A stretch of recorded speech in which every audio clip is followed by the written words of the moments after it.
जिसलिए सुनील जोशी जी का बलिदान हुआ था, क्या उनका सपना साकार हो गया? क्या जोर से बोलिए जरा। जिसलिए 4 साहिबजादों का बलिदान हुआ था, क्या उनका सपना साकार हो गया? जिस कार्य के लिए गुरु तेग बहादुर जी का बलिदान हुआ था, क्या उनका सपना साकार हो गया? क्या गुरु गोविंद सिंह जी ने जिसलिए बलिदान दिया था, वो अधर्म का कार्य बंद हो गया? बंदा बहादुर सिंह जी ने जिसलिए बलिदान किया था, क्या वो कार्य बंद हो गया? इन सभी में एक ही कॉमन है कि सब लोगों ने धर्मांतरण रोकने के लिए बलिदान किया था। एक ठक्कर साहब थे गुजरात के, पता नहीं क्यों कन्वर्ट हो गए। बेटा पैदा हुआ था, बेटा हिंदू था, लेकिन जब पिता कन्वर्ट हुआ तो बेटा भी कन्वर्ट हो गया, और उस बेटे ने भारत के 2 टुकड़े करा दिए। नाम क्या है? जोर जोर से बोलिए जरा। जिन्ना। पिता हिंदू, दादा हिंदू, परदादा हिंदू, इवन वो खुद हिंदू पैदा हुआ।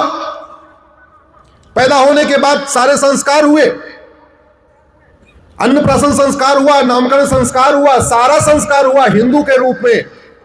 लेकिन चूंकि पिता कन्वर्ट हुए थे, जिन्ना कन्वर्ट नहीं हुआ। कन्वर्ट कौन हुआ था? जिन्ना के पिता। लेकिन जिन्ना के पिता के कन्वर्ट होने से बेटा कन्वर्ट हुआ, और बेटा कन्वर्ट हुआ, ऐसा उसने तांडव किया कि भारत माता के 2 टुकड़े हो गए। गांधी जी वो विभाजन रोक पाए क्या? जोर से बोलिए।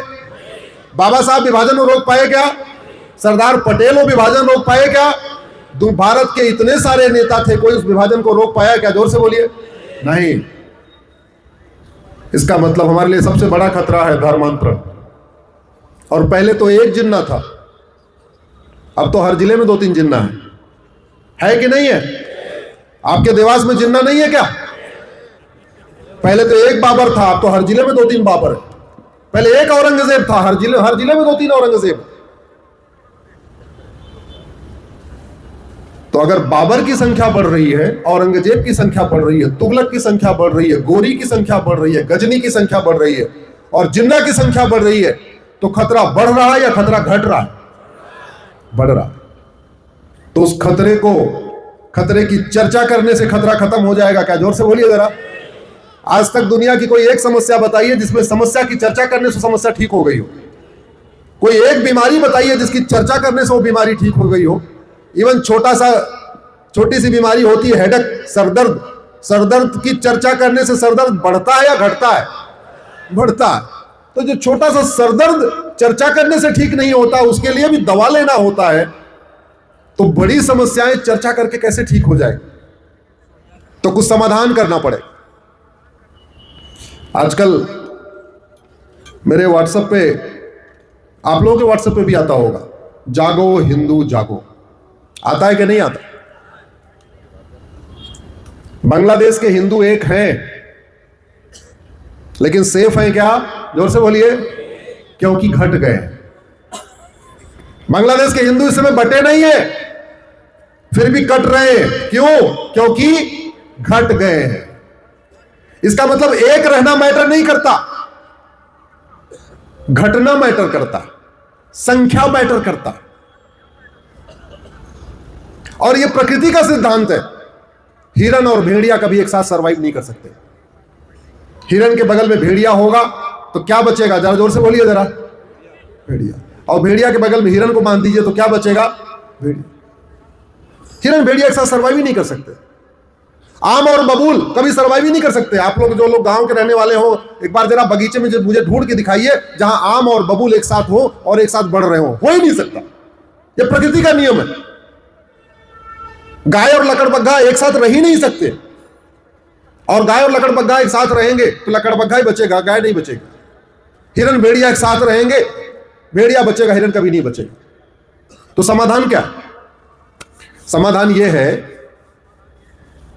कि लकड़बग्घे को पकड़ के अंदर डाल दिया जाए, भेड़िए को पकड़ के अंदर डाल दिया जाए, बबूल जहां पैदा हो तुरंत ही उसको उखाड़ दिया जाए। जब तक ये नहीं होगा तब तक समस्याओं का समाधान नहीं होगा। और जो हम नहीं सोचते हैं वो भी होता है। जैसे राजा रणजीत सिंह ने कभी सोचा नहीं होगा पंजाब के 2 टुकड़े होंगे, हुआ कि नहीं हुआ? जोर से बोलिए जरा। राजा शशांक ने कभी सोचा नहीं होगा बंगाल का 2 टुकड़ा होगा, ईस्ट बंगाल वेस्ट बंगाल, बटा कि नहीं बटा? राजा हरि सिंह ने कभी सोचा नहीं होगा कश्मीर का 2 टुकड़ा होगा, हुआ कि नहीं हुआ? अच्छा चलो बंटवारा भी हो गया, लेकिन जब पंजाब का 2 टुकड़ा हुआ, ईस्ट पंजाब और वेस्ट पंजाब, तो जो पंजाब हमारे हिस्से आया वहां ब्राह्मण भी हैं, क्षत्रिय भी हैं, वैश्य भी हैं, दलित भी हैं, अगड़े भी हैं, पिछड़े भी हैं, जैन भी हैं, बौद्ध भी हैं, सिख भी हैं। और जो पंजाब पाकिस्तान बन गया वहां कोई बचा क्या? जोर से बोलिए जरा। नहीं। बंगाल का 2 टुकड़ा हुआ, east Bengal west Bengal, west Bengal हमारे पास है, ईस्ट बंगाल बांग्लादेश बन गया। जो ईस्ट बांग्लादेश बन गया उसमें ब्राह्मण क्षत्रिय वैश्य दलित अगड़े पिछड़े जैन बौद्ध सिख मारवाड़ी अग्रवाल माहेश्वरी पटेल पाटिल कुर्मी, कोई बचा क्या? नहीं। हमें खतरा समझना पड़ेगा और फिर उसके बाद समाधान पे आना पड़ेगा। लेकिन एक बात मैं बता दूं, दवाई हमारे पास नहीं है। हम भी आपको अगले 30-40 मिनट में दवाई बता सकते हैं, लेकिन हम दवाई दे नहीं सकते, क्योंकि उसकी दवाई जो बनेगी वो भोपाल में बनेगी या तो दिल्ली में बनेगी। अब भोपाल और दिल्ली में बनेगी तो आपको क्या करना है? आपको क्या करना है वो मैं आपको बताता हूं। मान लीजिए आपके बेटे की तबीयत खराब है, 4-5 दिन उसको बुखार हुआ, आप डॉक्टर के पास गए, उसने 4 गोली दे दिया। 4 गोली खाने के बाद भी बुखार ठीक नहीं हुआ, फिर क्या करेंगे? जोर से बोलिए जरा। क्या करेंगे? जोर से बोलिए जरा। डॉक्टर के पास जाएंगे, बोले साहब तबीयत तो ठीक हुई नहीं। मान लो उसने फिर वही 4 गोली दे दिया, दवाई तो बदली नहीं, तो बुखार ठीक हो जाएगा क्या? जोर से बोलिए। नहीं। फिर आप बोले 4 दिन के बाद, बोले साहब दवा तो 4 दिन वाली फिर खिला दिया, लेकिन बुखार तो फिर भी ठीक नहीं हुआ, फिर क्या करेंगे? जोर से बोलिए जरा। डॉक्टर बदल देंगे। बहुत बढ़िया, आपने डॉक्टर बदल दिया, उसके बाद जो नया डॉक्टर आया उसने वही पुरानी 4 दवाई दे दिया, फिर क्या करेंगे? बेटे के मरने का इंतजार करेंगे या डॉक्टर को बोलेंगे डॉक्टर साहब ये दवाई काम नहीं कर रही है, अब आपको दवाई बदलना पड़ेगा? क्या करेंगे? जोर से बोलिए जरा। तो अब समय आ चुका है, अब डॉक्टर बदलने की जरूरत नहीं है, अब दवाई बदलने की जरूरत है। मेरी कोशिश यही है अब दवाइयां बदल जाए।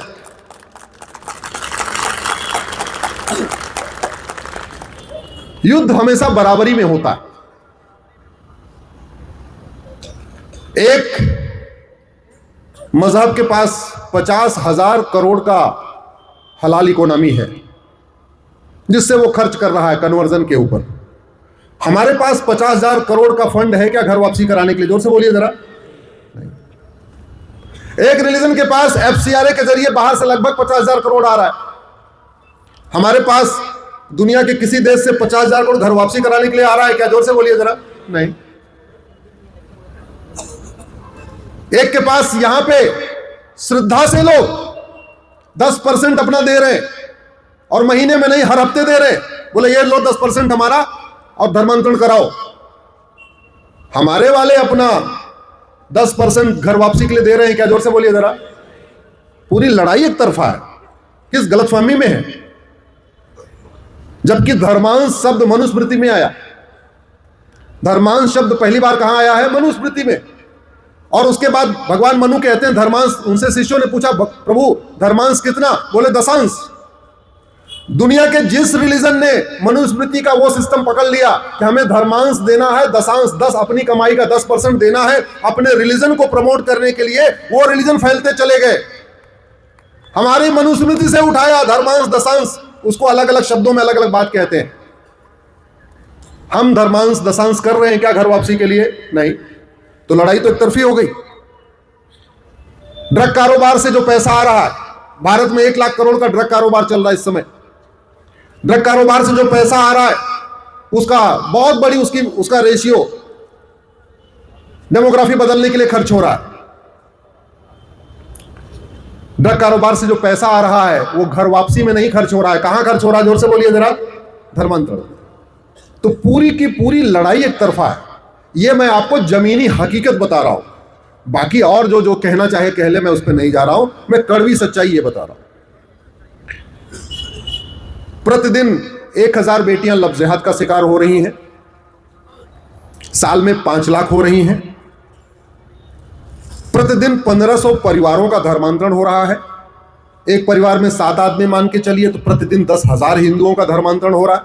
प्रतिदिन 10,000 हो रहा है, इसका मतलब साल में 40 लाख हिंदुओं का धर्मांतरण हो रहा है। 5 करोड़ घुसपैठी आके बैठे हुए हैं। अब तो बड़ी मात्रा में उन्होंने अपने डॉक्यूमेंट भी बनवा लिए हैं। आजकल एसआईआर यहां पे भी तो हो रहा है ना, एसआईआर। वो एसआईआर मेरी पीआईएल है, मैंने सुप्रीम कोर्ट में फाइल किया।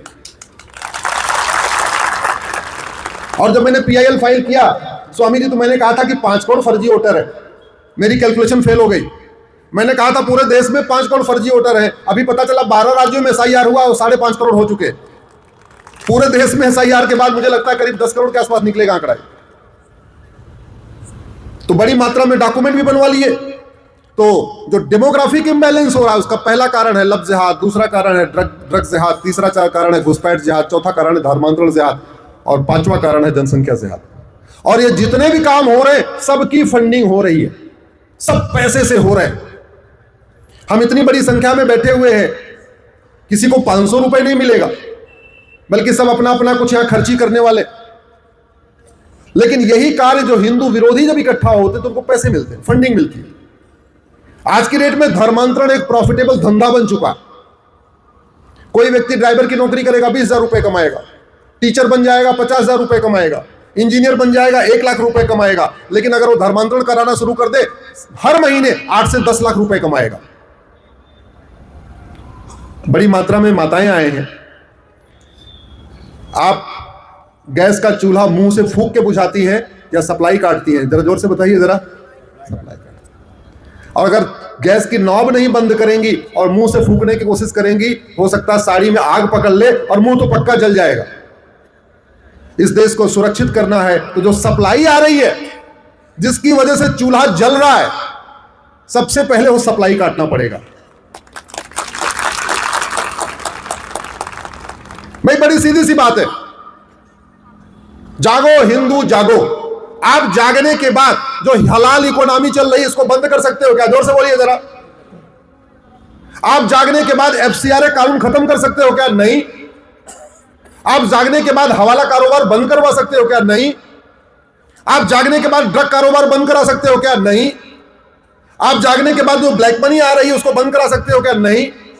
आप जागने के बाद बेनामी जो ट्रांजैक्शन चल रहा है उसको रोक सकते हो क्या? नहीं। तो जब नहीं कर सकते हो जाके करोगे क्या? फिर तो व्हाट्सएप पे जागो हिंदू जागो, जागो हिंदू जागो, जागो हिंदू जागो। इसलिए मैं कह रहा हूं आज सुनील जोशी जी के इस बलिदान दिवस से आप एक नया नारा शुरू करिए, जागो सांसद जागो, जागो विधायक जागो, जागो मंत्री जागो, जागो सरकार जागो। यही होना चाहिए। अब आपको उनको बोलना पड़ेगा। अरे भाई, जैसे ड्राइवर का काम है अच्छी तरीके गाड़ी चलाना, डॉक्टर का काम है अच्छी दवाई देना, मोची का काम है बढ़िया जूते को साफ करके रखना, कुक का काम है बढ़िया खाना बनाना, धोबी का काम है बढ़िया कपड़ा धोके देना, वैसे सांसद विधायक का काम क्या है जानते हैं? उनको संविधान में क्या कहा गया है? सांसद विधायक नहीं कहते, संविधान में उनको लॉ मेकर कहते हैं। क्या बोलते हैं? Law maker. जैसे शू मेकर का काम है बढ़िया जूता बनाना, वैसे लॉ मेकर का क्या काम है? बढ़िया लॉ बनाना। लॉ मेकर का काम है घटिया कानून खत्म करना और बढ़िया बढ़िया कानून बनाना। मुझे नहीं पता आपके सांसद ने संसद में कितने आवाज उठाए और कितने सवाल पूछे पिछले 5 साल 10 साल, मुझे नहीं पता। और अगर उन्होंने नहीं उठाए तो आपने उनसे जाके कितनी बार पूछा कि सांसद जी ये बताओ हमारे देवास की डेमोग्राफी बदल रही है, इसके लिए आप संसद में क्या आवाज उठा रहे हो? एक बात अच्छी तरीके याद रखना, आज के नेता 25 साल के बाद आपका मकान दुकान खेत खलिहान बचाने नहीं आएंगे। लेकिन जिन कानूनों की बात मैं कर रहा हूं, अगर ये बन गए आपकी 25 पीढ़ियां सुरक्षित रहेंगी। कोई नहीं बचाने आएगा, कोई नहीं बचाया। 1947 में विभाजन की आहट शुरू हुई थी, मनमोहन सिंह जी तुरंत भाग आए थे, इंद्र कुमार गुजराल सबसे पहले भागे थे, यश चोपड़ा, प्रेम चोपड़ा, सुनील दत्त सबसे पहले भागे थे, राज कपूर, पृथ्वीराज कपूर सबसे पहले भागे थे। कि गलतफहमी मत रहिएगा। इलाज करना है तो आप कड़वा सच बोलना शुरू करिए, कड़वा सच लिखना शुरू करिए, सच्चाई को स्वीकार करना शुरू करिए। और मैं आपसे हाथ जोड़ के निवेदन कर रहा हूं, अपने सांसद और विधायक से महीने में कम से कम एक बार जरूर मिलिए।